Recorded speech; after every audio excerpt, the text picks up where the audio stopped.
why low effort content will win in 2026, in the next year and in the time to come. The point of this video is very simple, right? And what I want to say to you is you do not know what quality is. I've got to edit things perfectly. It's got to be high quality. It's got to be filmed by a videographer. It's got to be done and edited by an expert. You're not going to get the content out consistently. I know for a fact you won't. What I do know is how to build an audience, how to nurture that audience, how to convert that audience into clients. How do you actually know what quality is? It's a tough question to answer, but it makes you really think. Do I even know what quality is?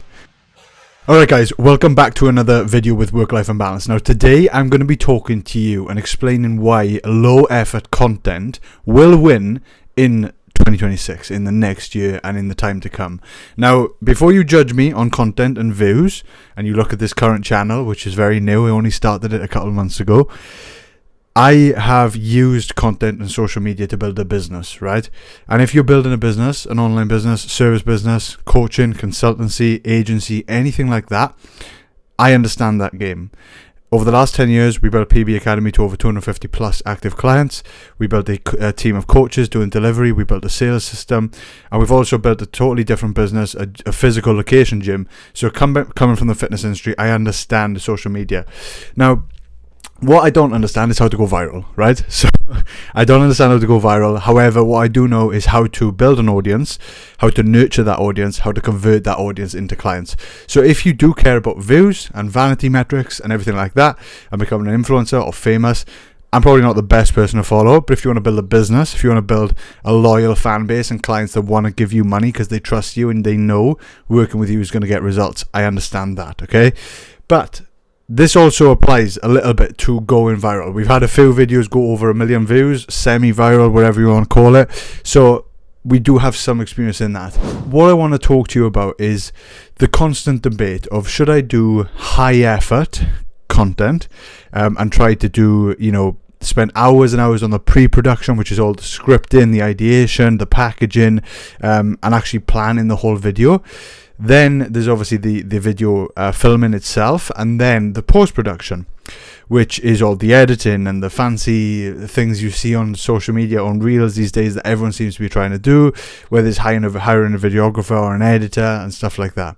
Now, my experience, I've tried pretty much everything. All right, I've tried the low effort content where I've just been extremely consistent with it and not much effort into pre-production at all. And then I've also tried the post-production style, which is when you bang out a lot of content without much pre-production and you basically just rely on the editor to do a lot of the post-production, clean up the editing and everything to bring it all together so it's actually a good video. And then the flip side to that is where you spend the ultimate amount of time on the pre-production, planning, scripting, and then you do a lot of effort with the filming itself as well. So the post-production becomes quite easy, okay? Now, this all depends on what stage you're at, because my question to you would be, if you wanted to choose between what you want to do, which is do you want to go for quality or do you want to go for quantity? If you're new to this game and you haven't had every video just go viral, right? You may have had one, but you haven't had every video go viral, so you're not a social media expert. How do you actually know what quality is? It's a tough question to answer, but it makes you really think. Do I even know what quality is? Because when you think of quality, you probably think of, fancy editing and look, a good camera quality, a good production like that. That's what you probably think of when you think of quality. But I think of quality and performance. Is this reaching my target audience, the dream clients I've got, the people I want to work with?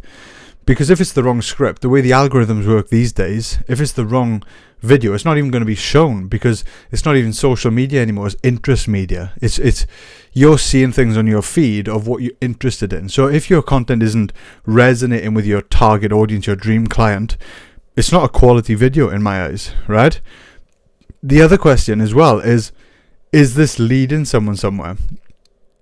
In other words, the video we done yesterday, where we broke down what you need to cover in your topics on social media, which is the what, the why, and the when of your product, your service. That's something that you need to think about as well. So am I actually covering the what, the why, and the when in my content, and not just focusing on the how, which I would argue, again, is not quality content. So I don't want to lose you here because that might get confusing. That's a video you can go and watch if you want to understand that, and it'll totally give you ideas on what type of content you should be doing. The point of this video is very simple, right? And what I want to say to you is you do not know what quality is unless you are an influencer already. So you've cracked the code on organic social media, you've cracked the code on views, you know exactly what you're doing, you're one of them, highly subscribed YouTubers. The best example of this is MrBeast, right? So MrBeast, believe it or not, even though he's got over like 400 million views, subscribers even, not just views, subscribers, he posts, so MrBeast, he posts just 2 times a month. Okay, why does he do that? Because the amount of time and planning and everything that needs to go into his pre-production, we would call it pre-prod, is high, insanely high, right? So literally like as high as you can possibly imagine. And let me get a different color because it's a bit easier to see. So this is someone that knows what quality is. So they know what quality is. And you're not at this stage.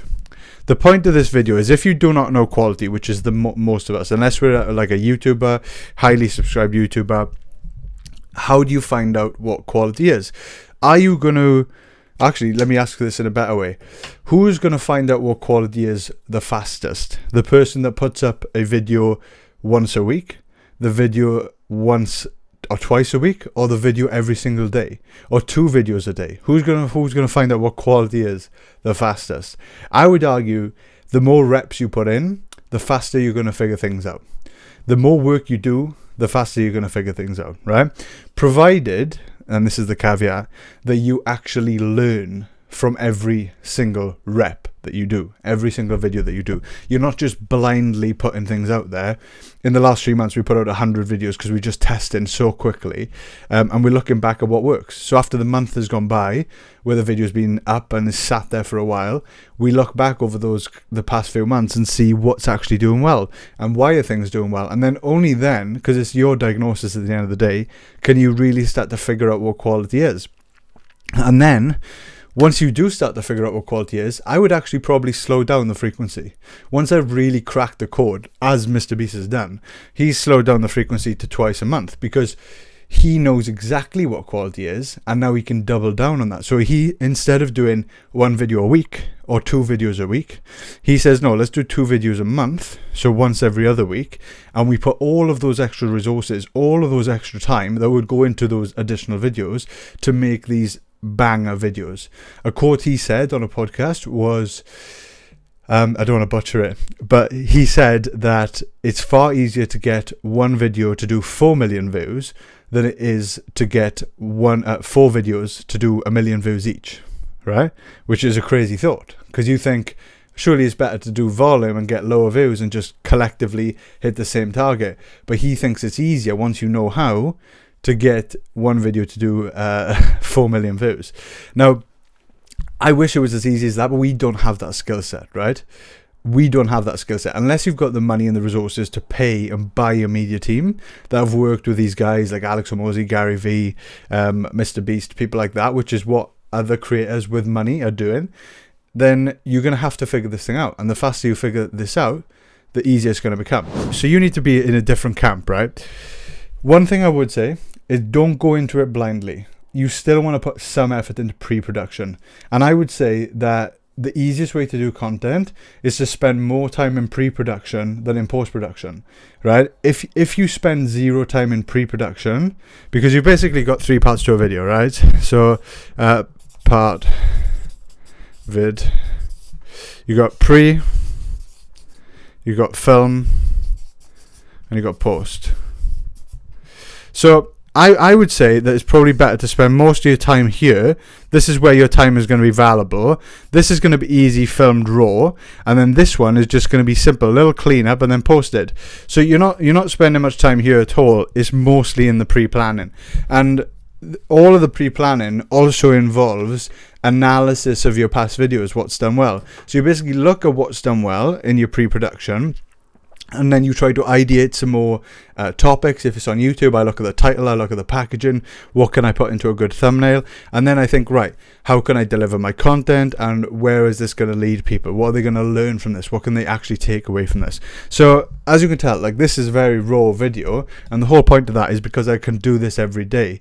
I can spend most of my time in the morning just doing a little bit of pre-planning, so I spend maybe half hour to an hour, whatever it is, ideating what I want to do, and then I just go on and I just talk about it, because you know, the knowledge I've got is from my experience, and I'm just pulling that from upstairs, so it's not that difficult to do. And then the little cleanup with the edit, and then we're ready to go. Then I can repeat the process, and hopefully within the next 6 months to a year, I've started to figure out what's going to work, what's quality for my niche, for my target audience, because this channel is a new channel for me. It's a new target audience, so I've got very little experience in this niche specifically. So if you can do that for yourself, and apply what we did with PB Academy when we scaled that coaching business up, we cracked the code eventually with what worked for our niche, because we'd spent 10 years doing it. So but also posting every single day as well. So we were posting a minimum of once a day consistently for God knows how many years, right? It was extremely consistent, and that's what led to the results we got, where we built not a huge audience, but an audience that was really deep. Everyone that followed us was deeply connected, knew what we did, wanted to work with us, or had worked with us at some point. So if you want that for your business, I would highly recommend that you flip the concept on its head of doing quality first, because so many people I speak to, I've spoke to a few of you lately that are trying to scale a coaching business yourself, or a service business, and you're worried about doing this like high quality content because you want it to be on brand, you want it to be highly edited like everyone else out there. I would even say that you're probably more likely to stand out at the start by just having good topics to talk about and doing it really raw, like just putting your iPhone up and just filming and being consistent. The other thing that allows you to do is to be consistent, because if you say to yourself and you set yourself this huge minimum task of I've got to edit things perfectly, it's got to be high quality, it's got to be filmed by a videographer, it's got to be done and edited by an expert, you're not going to get the content out consistently. I know for a fact you won't, because I've tried to do it, and when you do that, you're reliant on other people, you're reliant on everyone else. At the very start, you want to be reliant on yourself, you want to set yourself the minimum goal, and you want to get that job done. I hope that makes sense. So flip it on its head, is quantity is what creates quality. And then once you understand quality, you can start to lower the frequency if you want to, spend more time that you've got into the pre-production to make better videos. So I hope this helps. Like I said, don't judge this channel for what it is right now, but if you want to help that out, make sure you subscribe if you're trying to grow a service-based business online.